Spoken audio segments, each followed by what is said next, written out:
বাংলা যখন রেশন দুর্নীতি নিয়ে টালমাটাল, প্রাক্তন খাদ্যমন্ত্রী যখন ইডি হেফাজতে চলে গেছেন, সরকারটা তার পরবর্তী মন্ত্রিসভার বৈঠক কোথায় করবে, নবান্নে নাকি প্রেসিডেন্সি জেলে, সেই নিয়ে চিন্তা ভাবনা শুরু করেছে। সেই সময় বাংলার দুর্নীতি ছাড়িয়ে গোটা বিশ্বে আরো একটা গুরুত্বপূর্ণ খবর ঘটে চলেছে। গাজায় যুদ্ধবিরতি এবং শান্তি ফেরানোর প্রস্তাবে আজকে রাষ্ট্রপুঞ্জে বিশেষ অধিবেশন হয়ে গেল এবং সেখানে শান্তি ফেরানোর প্রস্তাবে সকল দেশ ভোটও দিল। ভারত কিন্তু ভোট দেয়নি, আরো অনেকগুলো দেশের মতন। কেন দেয়নি সেটাই তো সবচেয়ে বড় প্রশ্ন। বাংলার দুর্নীতি থেকে যদি সময় পান তাহলে আজকের এই গুরুত্বপূর্ণ প্রতিবেদন শেষ অবধি দেখুন। আমি মানব, দা নিউজ বাংলায় আপনাদের স্বাগত জানাচ্ছি।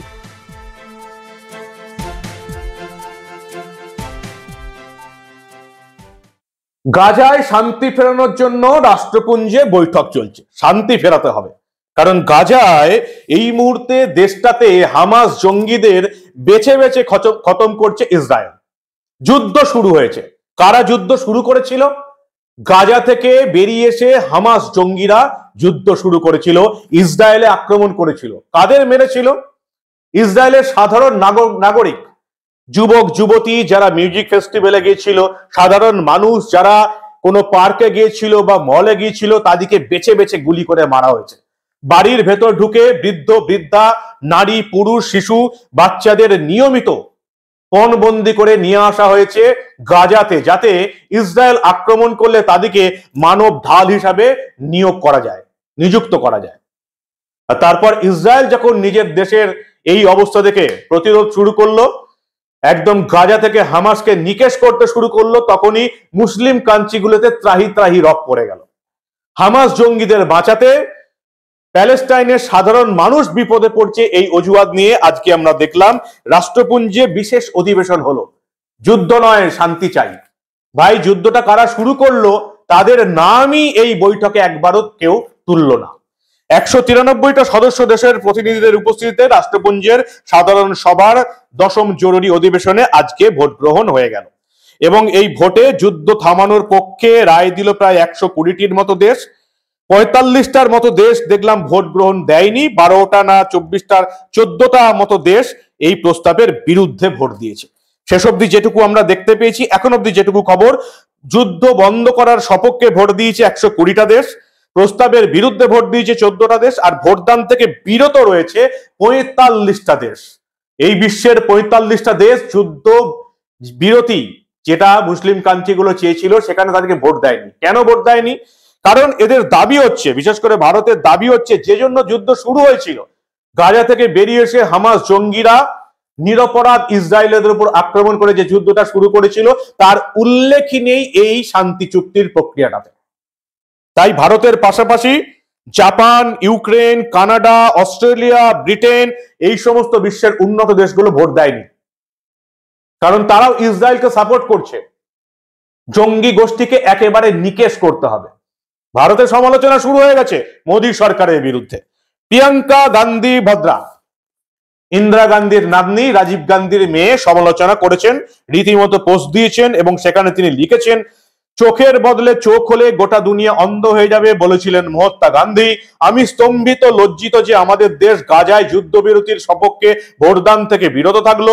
অহিংসা সত্যের উপর দাঁড়িয়ে আমাদের দেশের প্রতিষ্ঠা হয়েছিল, সেই নীতি মেনেই স্বাধীনতা সংগ্রামীরা প্রাণ বিসর্জন দিয়েছেন।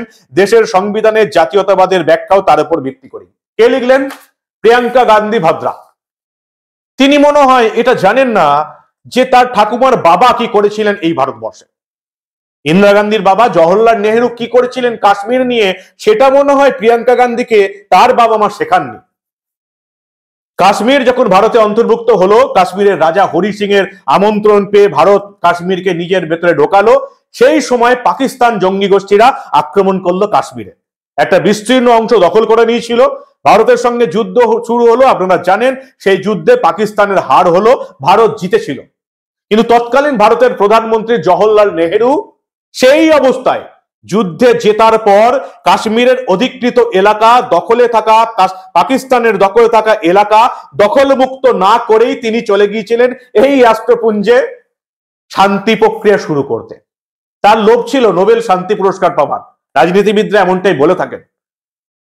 তিনি শান্তি চুক্তি করেছিলেন এবং পাকিস্তানকে কাশ্মীরের দখল করা অর্ধেকটা জায়গা ছেড়ে দিয়েছিলেন যুদ্ধে জয়ের পরেও। প্রিয়াঙ্কা গান্ধী মনে হয় তার ঠাকুমা ইন্দিরা গান্ধী বা বাবা রাজীব গান্ধীর কাছ থেকে এই গল্পটা শোনেননি, যে জওহরলাল নেহরুর অপদার্থতার জন্য, ভুল সিদ্ধান্তের জন্য গোটা ভারতবর্ষকে এই স্বাধীনতার ৭৭তম বছরে এসেও আজও ভুগতে হচ্ছে অধিকৃত কাশ্মীর নিয়ে, যেখানে এখন জঙ্গি গোষ্ঠীরা নিজেদের ঘাঁটি গেড়েছে এবং তারা সেখান থেকে ভারতের বিরুদ্ধে জঙ্গি কার্যকলাপ, আক্রমণ এ সমস্ত করে থাকে। আপনারা সবাই জানেন জওহরলাল নেহরুর একটা মাত্র ভুলে ইসরায়েল সেই ভুলটা আর করবে না। একবার তারা ভুল করেছে, তারা আভাসই পায়নি যে গাজা থেকে বেরিয়ে এসে হামাস জঙ্গি গোষ্ঠী এভাবে ইসরায়েলে আক্রমণ করবে এবং সাধারণ নাগরিকদের মেরে দেবে। মিউজিক ফেস্টিভ্যালে আসা তরুণ তরুণীদের নির্বিচারে গুলি করে মেরে দেবে। বাড়ির মধ্যে ঢুকে বৃদ্ধ বৃদ্ধা, নারী পুরুষ শিশু নির্বিচারে গুলি করে মেরে দেবে। ইসরায়েল কিন্তু সেটা করবে না। ইসরায়েল হামাসের বিরুদ্ধে একদম অল আউট অ্যাটাক শুরু করেছে। আপনারা জানেন এই হামাস জঙ্গি গোষ্ঠী তারা মাটির নিচে সুড়ঙ্গ করে সেখান থেকে অপারেট করে, যাতে তারা ধর্তব্যের বাইরে থাকে, তাদেরকে কেউ ছুঁতে না পারে। ইসরায়েল প্রথমেই কি করলো, এই যারা যেখানে তারা যেখানে থাকে, হামাস জঙ্গিরা যেখানে থাকে, সেই টানেল গুলি থেকে একবারে কাট আউট করে দিল, জ্বালানি কমিয়ে দিয়েছে, বিদ্যুৎ কমিয়ে দিয়েছে, বেছে বেছে সেই টানেল গুলিতে বোমা বিস্ফোরণ করছে এবং হামাস জঙ্গি গোষ্ঠী যাতে মাটির উপরে উঠে আসতে পারে, যাতে এই জঙ্গি গোষ্ঠীকে একেবারে নিকেশ করতে পারে ইসরায়েল, সেই চেষ্টা করছে। ত্রাহি ত্রাহি রব পড়ে গেছে হামাস জঙ্গি গোষ্ঠীর মধ্যে, আর তাই তাদেরকে বাঁচাতে মুসলিম দেশগুলো, জর্ডন, কাতার, এরা রাষ্ট্রপুঞ্জে ছোটাছুটি করছে এই যুদ্ধটা বন্ধ করার জন্য। ৭ই অক্টোবর যখন এই হামাস জঙ্গি গোষ্ঠী ইসরায়েলে আক্রমণ করে হাজার হাজার নিরপরাধ ইহুদিদের মেরে ফেলেছিল, তখন এই সমস্ত দেশগুলোতে, ইরান, সিরিয়া, লেবানন, কাতার, এই সমস্ত দেশগুলোতে জান্তব উল্লাস দেখেছিল সাধারণ মানুষ। আর যেই হামাস জঙ্গি গোষ্ঠী এরা নিকেশ হতে শুরু করলো, তারা তখন কাঁদতে শুরু করলো রাষ্ট্রপুঞ্জে গিয়ে। এবং এই হামাস জঙ্গি গোষ্ঠী তারা যেখানে থাকে, যে ভূগর্ভস্থ টানেলগুলোতে থাকে, সেখানে বিদ্যুৎ, জেনারেটর, জ্বালানি, খাবার সমস্ত কিছু আটকে দিয়েছে ইসরায়েলি সেনা। সুড়ঙ্গের বাইরে তাদেরকে বেরিয়ে আসতেই হবে। বিপদে পড়ে গেছে হামাস জঙ্গিরা, তাই তাদেরকে বাঁচাতে এখন নেমে পড়েছে বিশ্বের বেশ কিছু মুসলিম দেশ। হামাস জঙ্গি গোষ্ঠী কারা জানেন? এই হামাস জঙ্গি গোষ্ঠী যারা এই মুহূর্তে গাজাতে ভোটে জিতে অধিকার করে আছে হামাস। ভালো করে দেখুন আমার স্ক্রিনে। হামাস জঙ্গি গোষ্ঠী হচ্ছে পৃথিবীর 5th richest terrorist organization in the world. পৃথিবীর ৫ম ধনী জঙ্গি গোষ্ঠী। তাদের যে মালিক Ismail Haniyeh, leader of Hamas, তার সম্পত্তি হচ্ছে $4 বিলিয়ন। কোত্থেকে আসে বলুন তো? এই সমস্ত মুসলিম কান্ট্রিগুলো এই লোকটিকে সাপোর্ট করে মনিটারি হেল্প দিয়ে, অর্থনৈতিক হেল্প দিয়ে। এই লোকটা এখন $4 বিলিয়ন মালিক।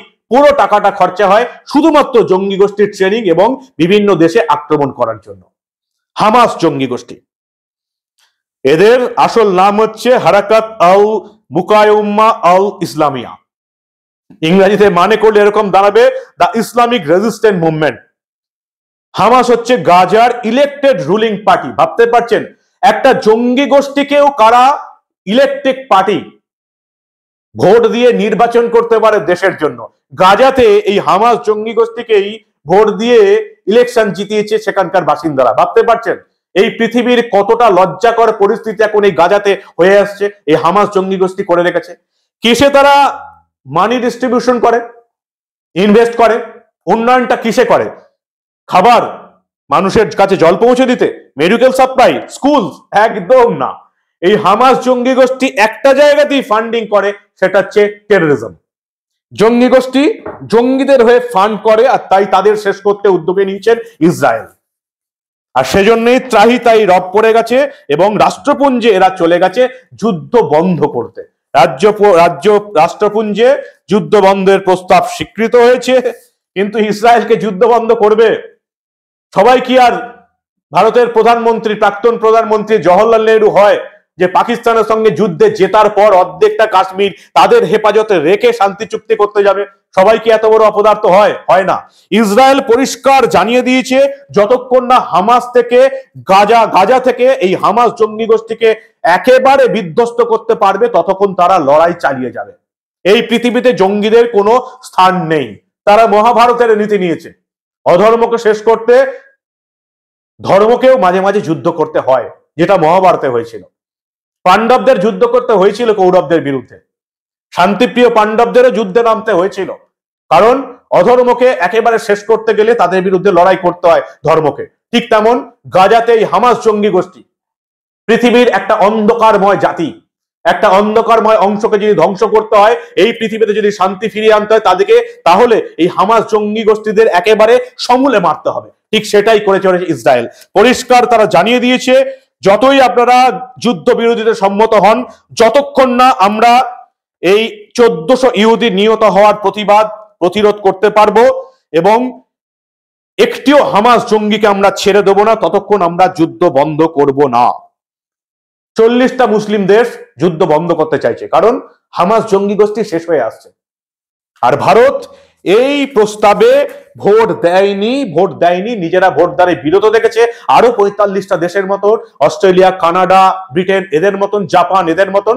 তার কারণ এই যে শান্তি প্রক্রিয়া, যুদ্ধ কিভাবে শুরু হলো, হামাস জঙ্গিরা কিভাবে আক্রমণ করেছিল গাজা থেকে বেরিয়ে এসে, সেটার একটা লাইনও উল্লেখ নেই এই মুসলিম দেশগুলো যে প্রস্তাবটা এনেছে।